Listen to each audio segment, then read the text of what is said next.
Waktu itu bulan baru lewat tengah. Malam di kampung Ciburial tampak biasa-biasa saja.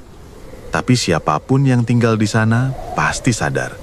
Suasana maghrib di kampung itu tidak pernah benar-benar tenang. Angin suka berhenti tiba-tiba. Ayam berkokok tanpa sebab. Dan yang paling sering, ada yang hilang. Anin masih ingat malam itu. Ibunya, Bu Sulastri, baru saja selesai menyapu halaman.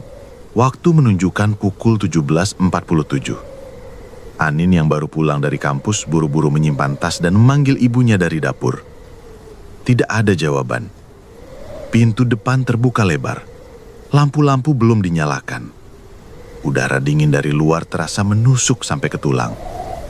"Ibu," panggil Anin pelan. Dia berjalan ke teras. Sendal jepit milik ibunya masih di depan pintu.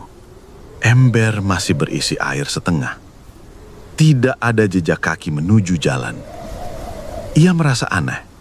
Ibunya tidak mungkin pergi tanpa bilang. Sehari-hari Bu Sulastri adalah orang paling disiplin soal waktu dan kebiasaan.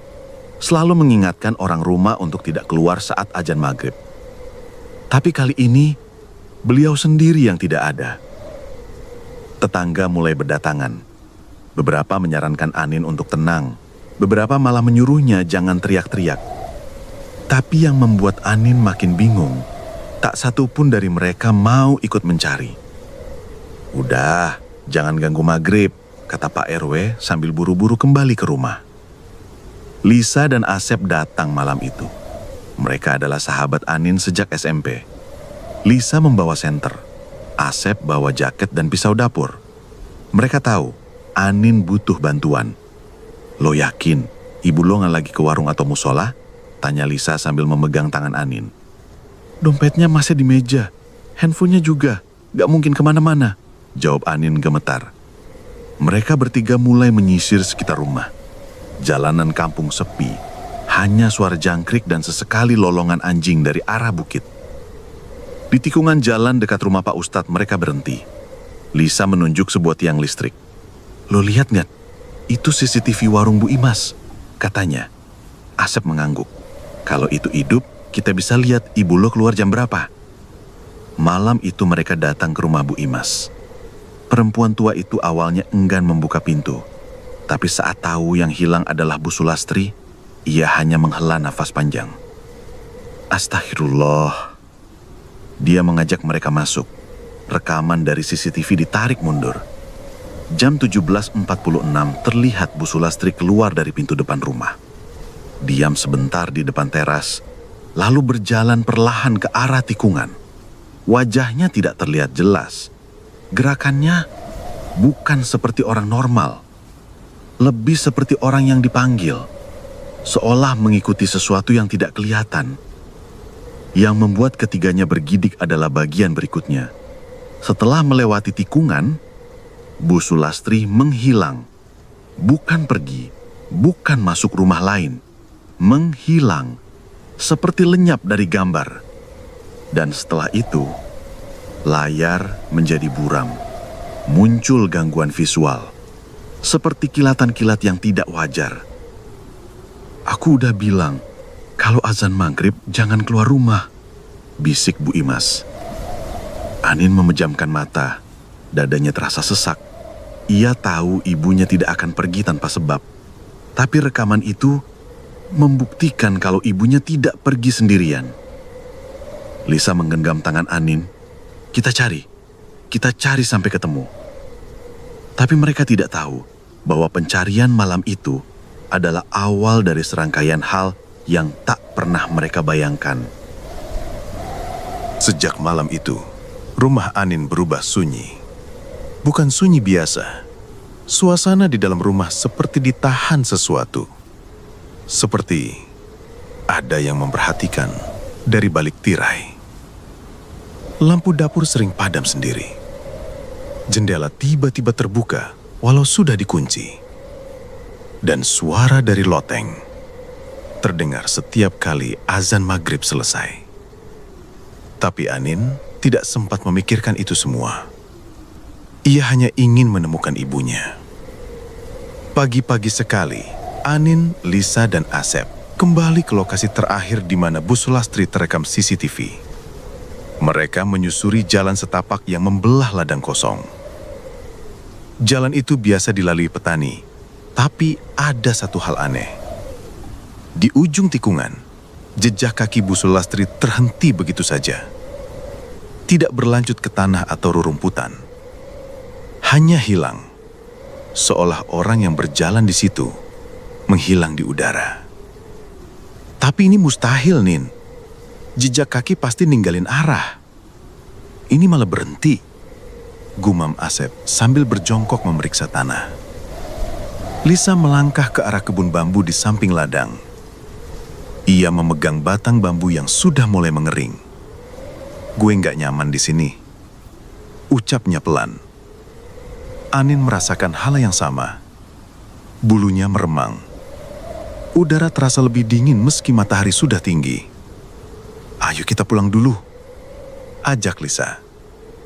Sebelum mereka pergi, Asep menemukan sesuatu. Selembar kain putih kecil, mirip sapu tangan, tersangkut di ranting bambu. Di ujungnya, ada bordiran nama, Sulastri. Anin langsung memeluk kain itu. Bau tubuh ibunya masih terasa samar. Mereka bertiga terdiam. Kain itu bukan sekedar petunjuk. Itu pertanda bahwa Bu Sulastri memang melewati tempat itu. Dan tidak kembali. Hari itu mereka putuskan untuk mencari bantuan ke Pak Ustadz Ridwan, yang dikenal sebagai orang yang paham soal hal-hal gaib. Pak Ustadz awalnya menolak. Ia bilang, "Saya sudah lama tidak ikut campur." Banyak yang tidak percaya, dan banyak yang membayar mahal karena nekat. Namun setelah Anin menunjukkan sapu tangan itu, wajah Pak Ustadz berubah. Ia mengambil sapu tangan itu, menutup matanya, lalu berbisik pelan. Dia dibawa ke tempat yang tidak bisa dilihat orang biasa. "Apa maksudnya, Pak?" tanya Lisa. Pak Ustadz menghela napas. Ada perjanjian lama yang dilanggar. Dulu, kampung ini punya pamali. Larangan turun-temurun. Jangan keluar rumah waktu maghrib. Apalagi perempuan. Anin merasa kepalanya berputar. Seumur hidup, ibunya memang selalu bicara soal itu. Tapi ia tidak pernah tahu alasan pastinya. Kalau sudah dibawa, sulit kembali. Lanjut Pak Ustadz. Sulit, tapi bukan mustahil. Malam harinya, Anin memandangi sapu tangan ibunya sambil menangis. Ia memeluknya erat, berharap bisa mencium aroma tubuh ibunya sekali lagi. Tapi saat ia menutup mata, suara langkah kaki terdengar dari ruang tamu. Pelan, teratur, seperti milik perempuan dewasa yang sedang berjalan tanpa alas kaki di lantai kayu. Anin bangkit. Suaranya sekarang jelas. Seorang perempuan, suaranya lembut, memanggil dengan nada sedih. "Nin, buka pintunya, Nak. Ini Ibu." Panggilan itu terus terdengar. "Nin, buka pintunya, Nak. Ini Ibu." Suara yang terlalu mirip, terlalu familiar, tapi ada sesuatu yang janggal. Terlalu pelan, terlalu berulang, terlalu seragam. Anin berdiri mematung. Lisa menggenggam lengannya. Asep berjalan pelan ke ruang tamu, membawa pisau dapur yang selalu ia simpan di dalam tas. Tapi saat ia mengintip dari celah pintu, tidak ada siapa-siapa. Hanya halaman gelap, pagar setengah terbuka. Lampu depan berpendar kuning redup, tapi suara itu masih terdengar seakan berasal dari sela-sela udara malam. "Nin, buka. Ibu kedinginan." Lisa menarik Anin kembali ke kamar. Mereka bertiga tak tidur sampai pagi. Besok paginya, warga kampung heboh. Bukan karena suara semalam, tapi karena kejadian yang makin sering terjadi sejak beberapa minggu terakhir. Celengan anak-anak hilang isinya. Uang di dompet warga lenyap entah kemana. Bahkan uang kas masjid yang disimpan dalam lemari terkunci, raib begitu saja. Tidak ada jejak pembobolan, tidak ada yang melihat siapapun masuk, semuanya seolah menguap. Anin tidak langsung mengaitkannya dengan hilangnya ibunya. Sampai sore itu, saat ia membuka dompetnya sendiri, uang di dalamnya hanya tersisa 10.000, padahal semalam masih ada 300.000. Lo yakin gak ada yang ngambil? Tanya Lisa heran. Gak ada siapa-siapa, gue taruh di dalam lemari, kunci dan kuncinya masih gue pegang. Asep mengerenyit, kayak tuyul. Mereka saling pandang. Asep tidak main-main. Ia pernah cerita soal kejadian di kampung neneknya yang hampir mirip. Uang sering hilang tanpa jejak. Warga kampung menyewa dukun untuk mendeteksi keberadaan makhluk goib. Hasilnya, ternyata tuyul dikendalikan oleh seseorang yang tinggal di kampung itu sendiri. Ada yang ngasih makan mereka, dan biasanya tempat favorit tuyul itu, ya rumah kosong, sumur tua, atau tempat yang pernah dipakai untuk ritual. Jelas Asep. Tiba-tiba Lisa teringat sesuatu. Warung Mainah di ujung kebun udah lama gak dibuka ya? Warung itu memang dibiarkan kosong sejak Mainah meninggal. Letaknya di pinggir kebun bambu, dekat dengan jalur di mana Bu Sulastri terakhir dilihat. Warga bilang warung itu berhantu. Ada yang pernah melihat bayangan kecil merayap di balik pintu, tapi tidak ada yang pernah berani mendekat. Malam itu, mereka bertiga memberanikan diri ke warung tua itu. Langit mendung, lampu senter yang dibawa Asep terasa terlalu kecil untuk menerangi suasana sekitar. Pintu warung terkunci, tapi jendela kayunya terbuka sedikit, cukup untuk menyelinap masuk. Di dalam gelap dan pengap, bau anyir bercampur aroma minyak tanah. Rak-rak warung masih ada, meski penuh debu. Tapi yang membuat mereka terpaku adalah tikar anyaman tua yang terbentang di tengah ruangan. Di atasnya ada piring kecil berisi kembang, sepotong ayam rebus, dan sebatang lilin sisa. Dan di samping tikar itu, boneka bayi, kepala botak, bola matanya tidak simetris, dan entah kenapa senyumnya seperti mengejek. Lisa mundur beberapa langkah. Asep mengarahkan senter ke sudut rak. Di sana ada tumpukan uang receh, pecahan 2000-an dan 500-an. Ditaruh rapi seperti sesajen. Ini tempat naruh upeti, gumam Asep. Anin mendekati boneka bayi itu. Saat ia hampir menyentuh, tiba-tiba terdengar suara gerakan dari loteng warung. Seperti tangan kecil yang menggaruk kayu dengan kuku tajam. "Cepat, kita keluar," desis Lisa. Tapi sebelum mereka bisa kabur, lampu senter Asep mati. Warung jadi gelap total. Dan dari arah loteng, turun suara tawa kecil. Tawa yang tidak seperti anak-anak, tapi juga bukan suara manusia. Tawa itu menggema di dalam warung. Kecil, cekikikan. Seperti suara anak kecil yang sedang main petak umpet. Tapi nadanya terlalu pelan, terlalu tajam. Seperti tawa yang dinikmati bukan karena senang, tapi karena menemukan mangsa. Asep buru-buru menyalakan senter cadangan dari saku celananya.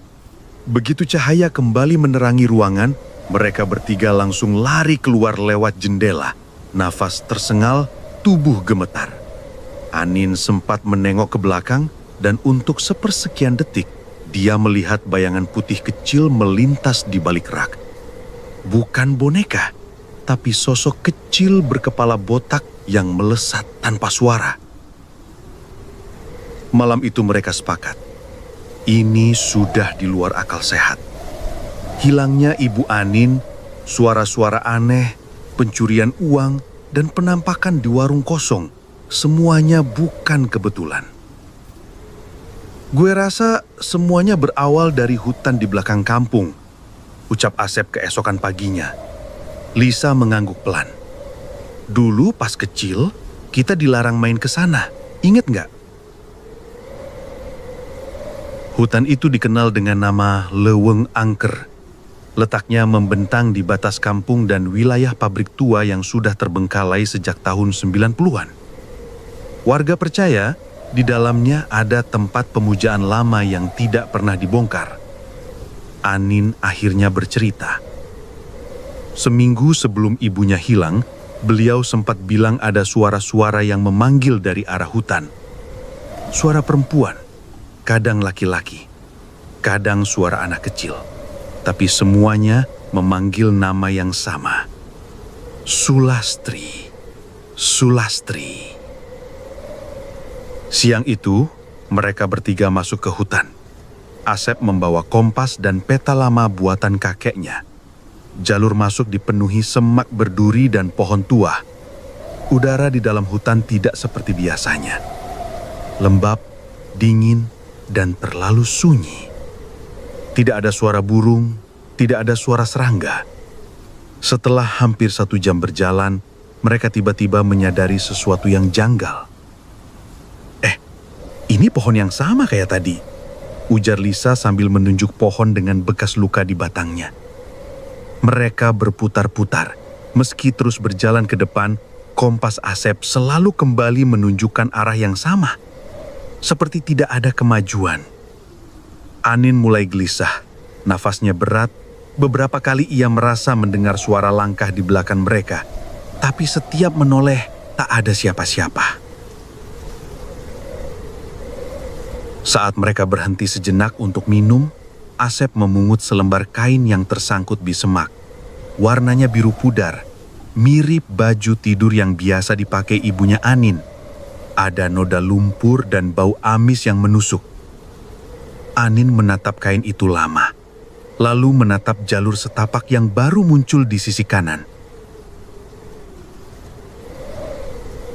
"Gue kenal kain ini," bisiknya. Mereka mengikuti jalur itu. Jalannya makin sempit, makin gelap. Cabang pohon seperti menunduk menutupi langit. Sampai akhirnya mereka sampai di sebuah tanah lapang kecil. Di tengah-tengahnya ada sebuah gubuk reot beratap daun. Dindingnya dari anyaman bambu tua, sepi. Tapi aroma dari dalam gubuk itu membuat perut mereka mual. Asep membuka pintu pelan. Dalam gubuk hanya ada 1 kasur tipis. Di atasnya tergeletak beberapa helai baju perempuan dan foto-foto yang tertempel di dinding. Semuanya wanita, semuanya berasal dari kampung mereka.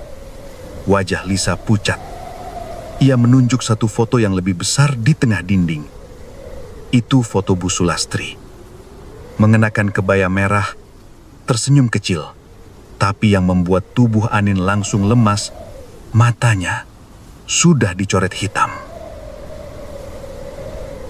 Setelah keluar dari gubuk itu, langkah kaki mereka terasa berat. Jalan kembali terasa lebih panjang. Langit mendung menekan dari atas pepohonan. Tak ada angin, tak ada suara. Seolah seluruh hutan diam-diam memperhatikan mereka. Foto-foto di dinding gubuk itu bukan sekadar koleksi.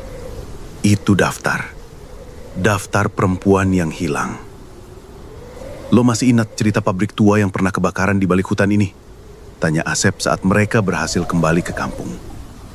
Anin mengangguk pelan.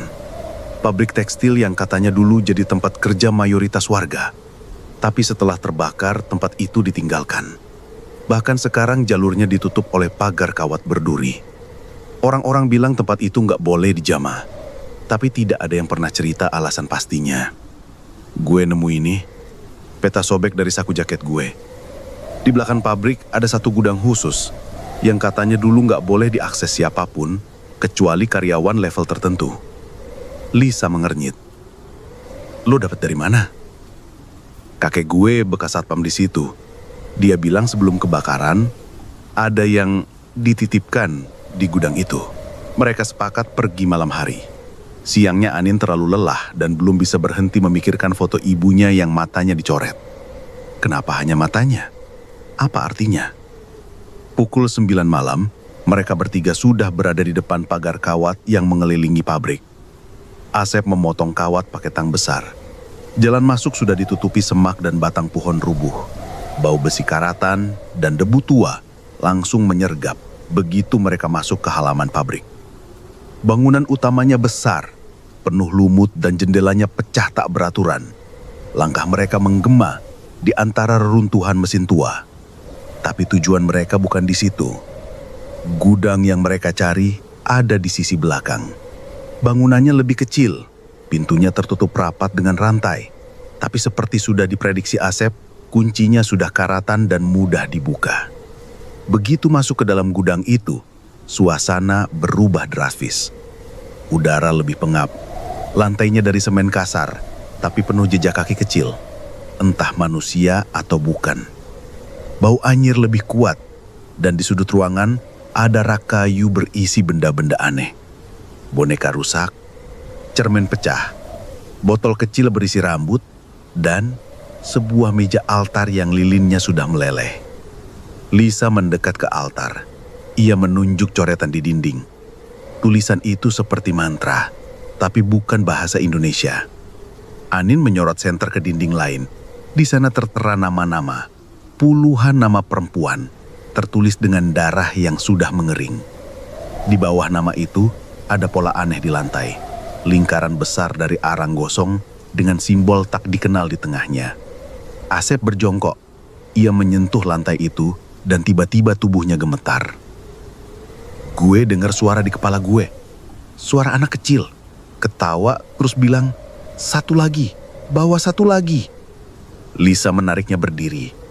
Kita harus keluar dari sini.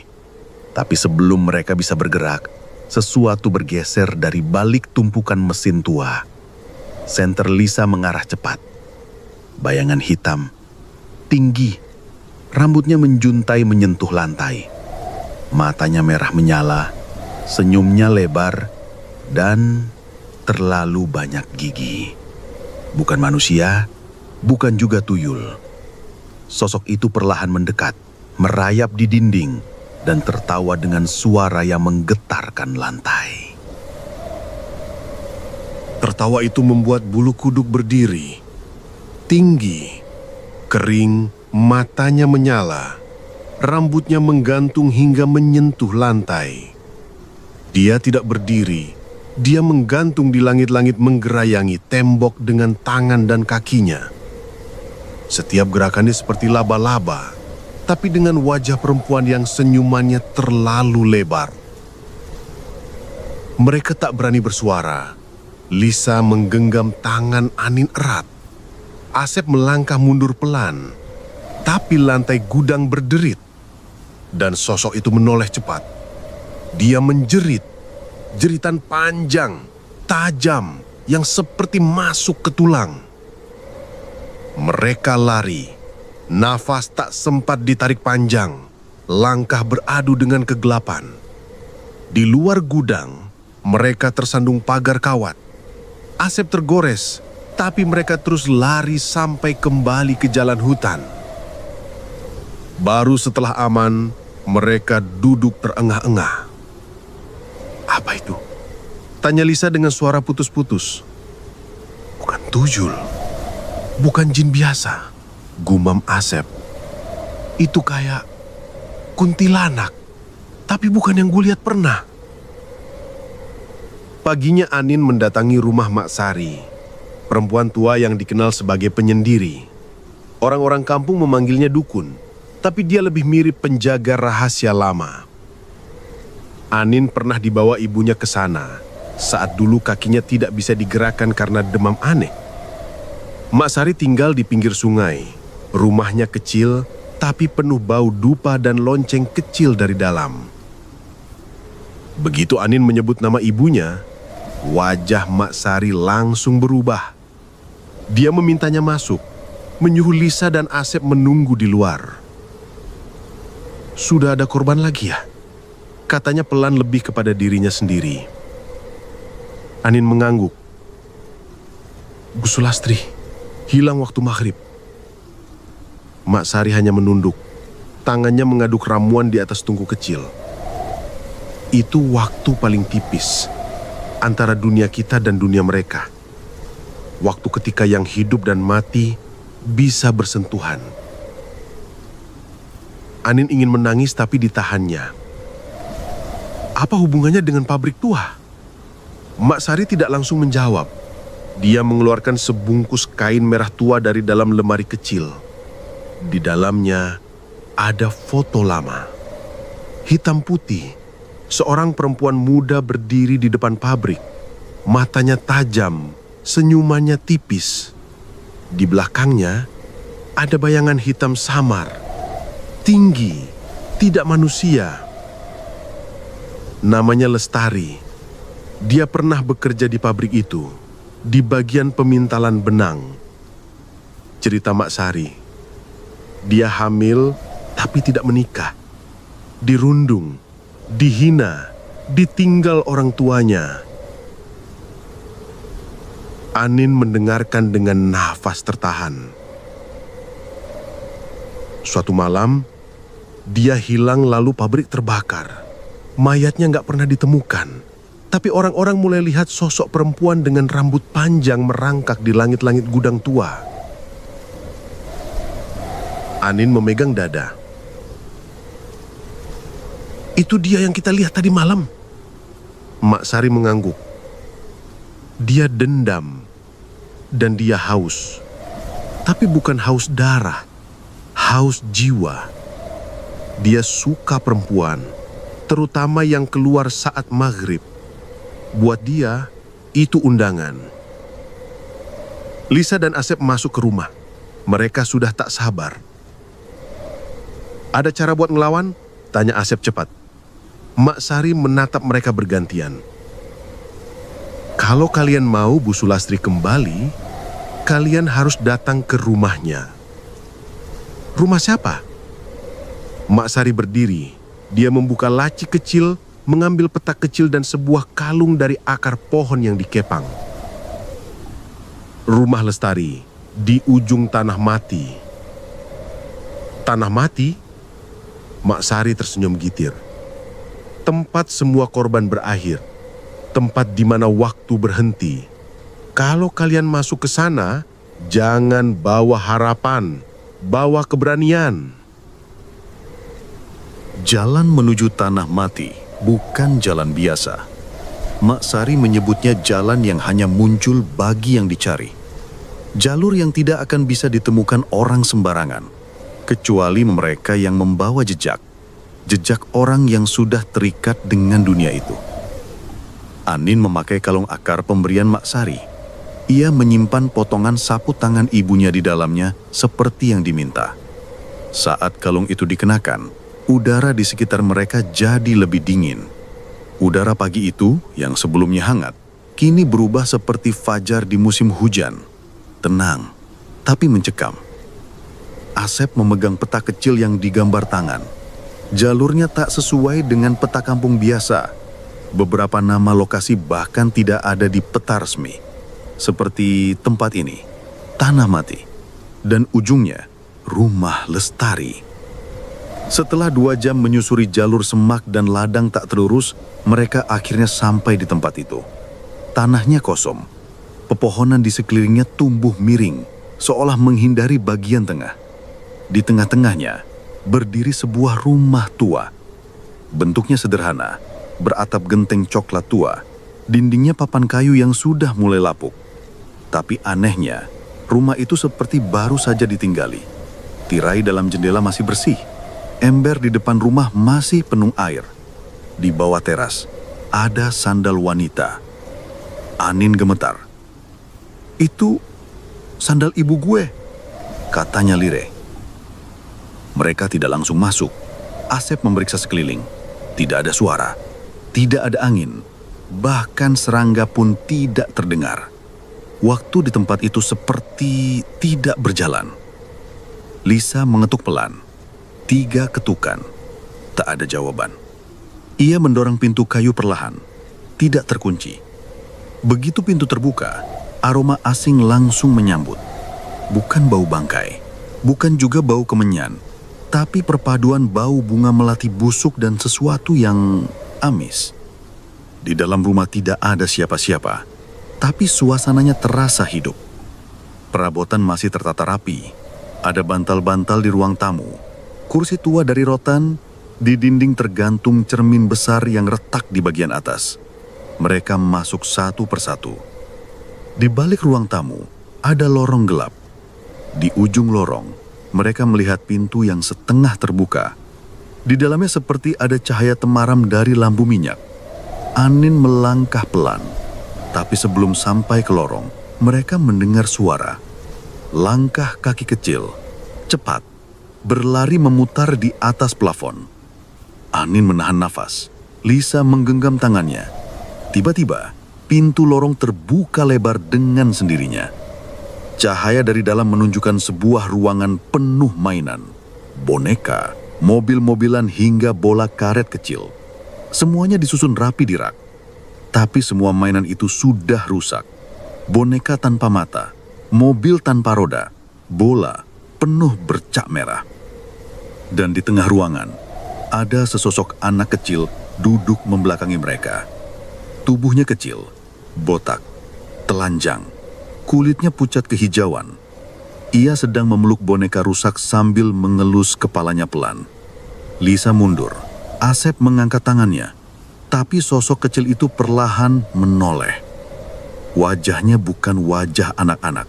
Mulutnya robek, matanya besar putih polos. Dan saat ia tersenyum, giginya penuh, runcing dan berlapis. Tuyul itu tertawa pelan. Tangannya menunjuk ke arah lemari di sudut ruangan. Lemari tua, terkunci rantai. Anin menatap lekat-lekat. Kalung akar di lehernya bergetar, hangat. Ia mendekati lemari meski tubuhnya gemetar. Begitu ia memegang gagang lemari, tuyul itu berhenti tertawa. Dan dari belakang, terdengar suara lain. Suara perempuan, lembut, tapi dingin, penuh dendam. Kau datang untuk menggantikan ibumu. Suara itu menggema dari belakang punggung Anin. Pelan, tapi mengiris. Seolah keluar dari tenggorokan yang kering dan terlalu lama menyimpan amarah. Anin tidak berani menoleh. Tangannya masih menggenggam gagang lemari yang terkunci rantai. Tapi tubuhnya membeku. Lisa menahan nafas. Asep langsung menarik pisau dari balik jaketnya. Tapi tangannya gemetar. Kalau kalian buka, kalian harus siap kehilangan. Ucap suara itu lagi. Kini lebih dekat. Bayangan hitam mulai merayap dari sudut plafon. Sosok tinggi, kurus, rambut tergerai panjang hingga ke lantai. Matanya merah, giginya bertumpuk, dan kuku-kukunya panjang melengkung seperti sabit. Kuntilanak hitam. Tapi ini bukan kuntilanak biasa. Wajahnya setengah hancur. Mulutnya robek hingga ke pipi. Dan di balik jubah rambutnya tampak bekas luka terbakar yang belum pulih. Dia mengambang, tanpa suara, tanpa angin, tapi setiap gerakannya membuat suhu udara menurun drastis. Tuyul kecil yang tadi tertawa kini sudah tiarap, menunduk dan menggigil, seolah tahu siapa penguasa di ruangan itu.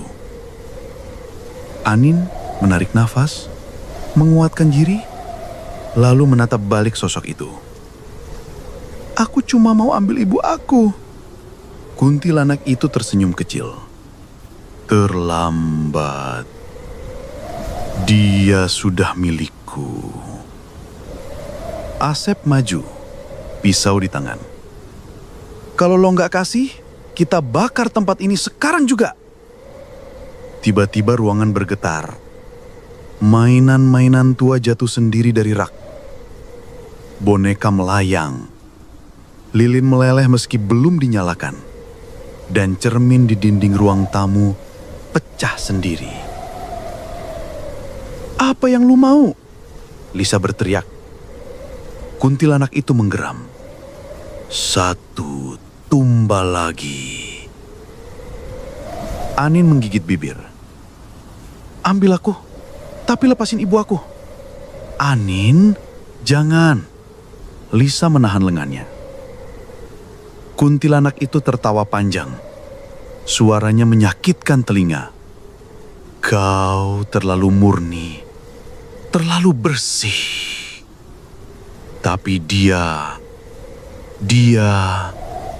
mata merahnya menoleh ke arah Lisa. Langkahnya melayang, pelan mengarah ke tempat Lisa berdiri. Lisa mundur beberapa langkah. Dia penuh luka, penuh rasa marah. Dia enak. Jangan sentuh dia, Anin menjerit. Saat itu kalung akar di leher Anin memanas, berdenyut kuat. Kalung itu tiba-tiba bersinar samar. Mak Sari pernah bilang, kalung itu hanya akan membuka penghalang ketika waktunya tiba. Tanpa pikir panjang, Anin menarik kalung itu dan melemparkannya ke rantai yang mengunci lemari. Rantai terbakar seketika. Jeritan keras terdengar dari kuntilanak itu. Tuyul menangis, menutup telinga. Lemari terbuka sendiri dan dari dalam muncul tubuh Bu Sulastri. Tubuhnya utuh. Matanya masih terpejam, tapi wajahnya pucat. Nafasnya lemah. Ibu! Anin menangis, memeluknya. Asep dan Lisa menarik Bu Sulastri keluar dari ruangan. Tapi kuntilanak itu tidak tinggal diam. Ia meraung, dinding ruangan mulai retak, lantai bergetar, cahaya dalam rumah padam satu persatu. Sebelum keluar, Anin sempat menoleh. Tuyul itu masih tiarap tapi kini menangis lebih keras. Mulutnya mengulang kata-kata. Dia marah, dia marah, dia akan bangun. Anin, Lisa, dan Asep memapah Bu Sulastri keluar rumah. Tapi saat mereka melewati halaman, tanah mulai bergerak. Dan dari balik lubang yang terbuka sendiri, muncul suara tawa yang lebih menyeramkan.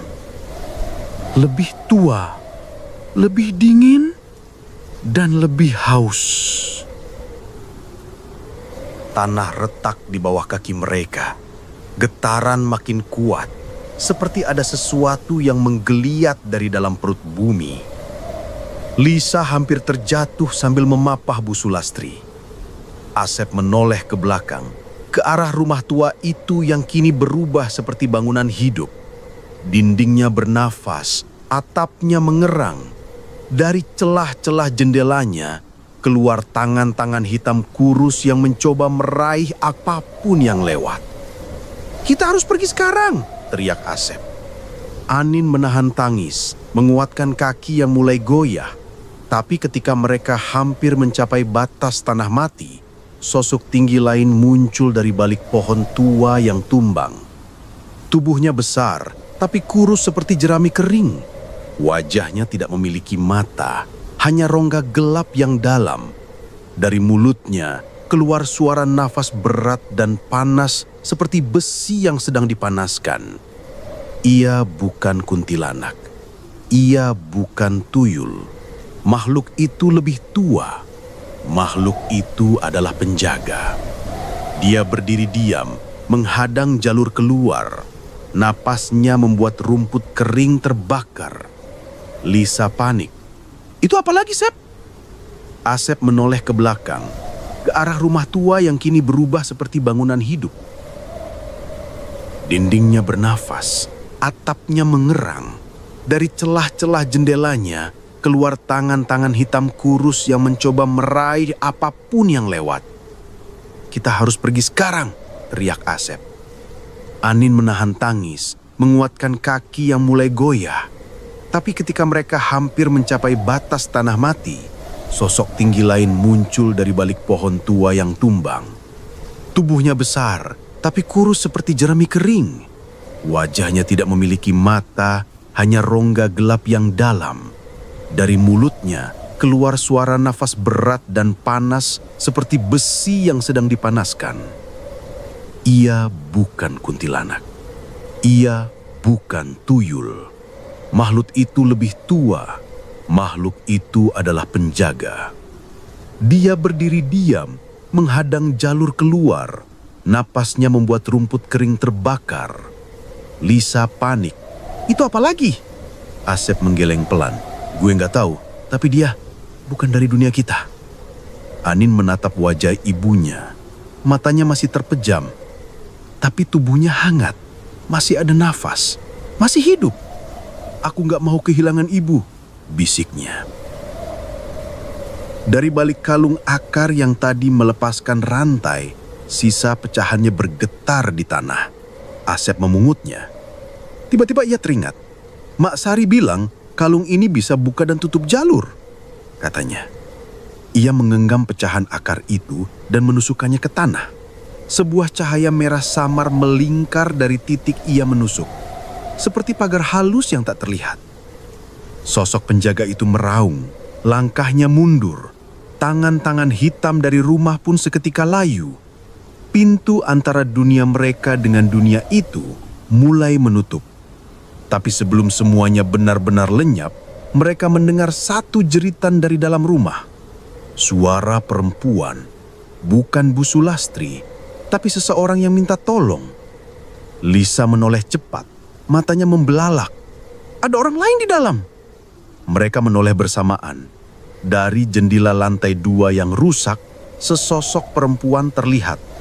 Rambutnya tergerai, bajunya compang-camping, wajahnya penuh debu dan darah kering. Tapi sorot matanya jelas, dia sadar, dia masih hidup dan dia minta diselamatkan. Anin terdiam, nafasnya tercekak. Itu Mbak Ratna, tetangga depan rumah yang hilang 3 bulan lalu. Lisa memegang bahu Anin. Kita nggak bisa tinggalin dia. Tapi tanah mulai pecah lagi. Suara jeritan semakin banyak. Dari arah belakang rumah muncul lebih banyak bayangan. Perempuan-perempuan yang dulu hilang. Wajah mereka familiar, tapi mata mereka kosong. Kulit mereka mulai menghitam dan mulut mereka terbuka lebar menjerit dalam diam. Satu persatu mereka berjalan menuju rumah. Masuk kembali, menyerahkan diri. Anin terpaku. Lisa menariknya. Asep menjerit, "Anin, sekarang atau nggak sama sekali?" Cahaya dari pecahan akar mulai meredup.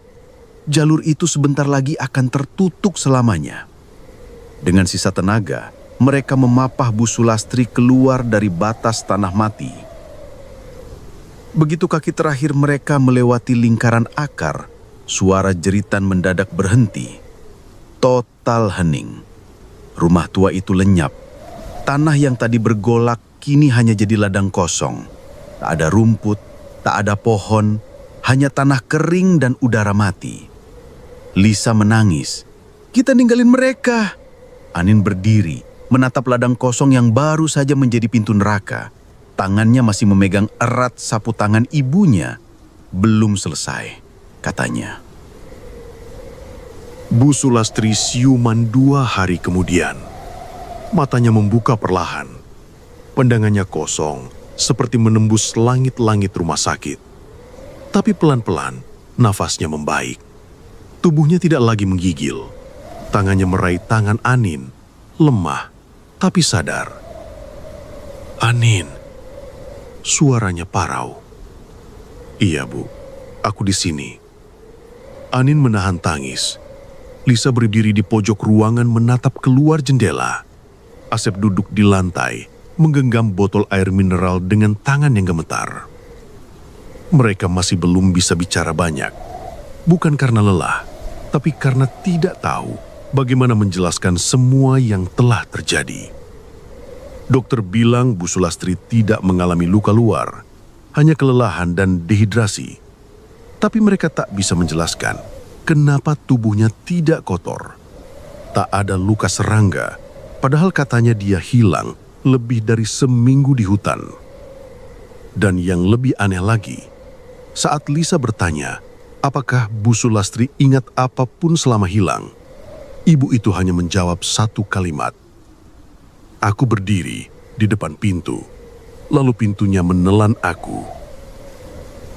Setelah keluar dari rumah sakit, mereka bertiga sepakat menyimpan cerita itu sendiri. Tidak ada yang akan percaya. Bahkan kepala desa pun menyarankan agar tidak menyebarkan cerita aneh yang bisa menimbulkan kepanikan. Tapi Anin tahu, ini bukan hanya tentang ibunya. Beberapa malam setelahnya, Anin mendatangi rumah Mak Sari sendirian. Tapi rumah itu kosong, terbengkalai. Lantai depan dipenuhi debu. Tak ada suara lonceng. Tak ada asap dupa. Di atas meja kayu kecil, hanya ada secari kertas yang dilipat rapi. Anin membukanya. Isi surat itu hanya satu baris. Pamali itu bukan larangan, tapi batas hidup manusia. Hari-hari berlalu. Kampung mulai tenang kembali. Tidak ada lagi yang hilang. Tidak ada lagi uang raib tanpa jejak. Tapi sesuatu telah berubah. Warga jadi lebih waspada. Mereka mulai patuh pada aturan-aturan yang dulu dianggap sepele. Menjelang maghrib, semua pintu tertutup rapat. Tirai ditarik. Anak-anak diminta masuk rumah sebelum azan.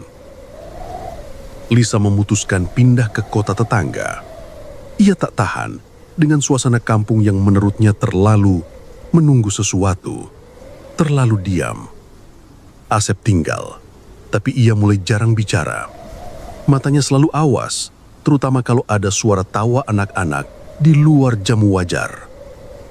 Anin tinggal bersama ibunya. Rumah itu kini lebih tenang. Tapi kadang, setiap kali menjelang maghrib, suara langkah kaki terdengar lagi dari dapur.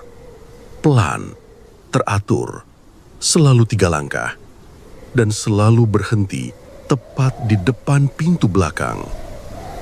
Satu sore, saat Anin sedang mencuci piring, lampu dapur padam sendiri.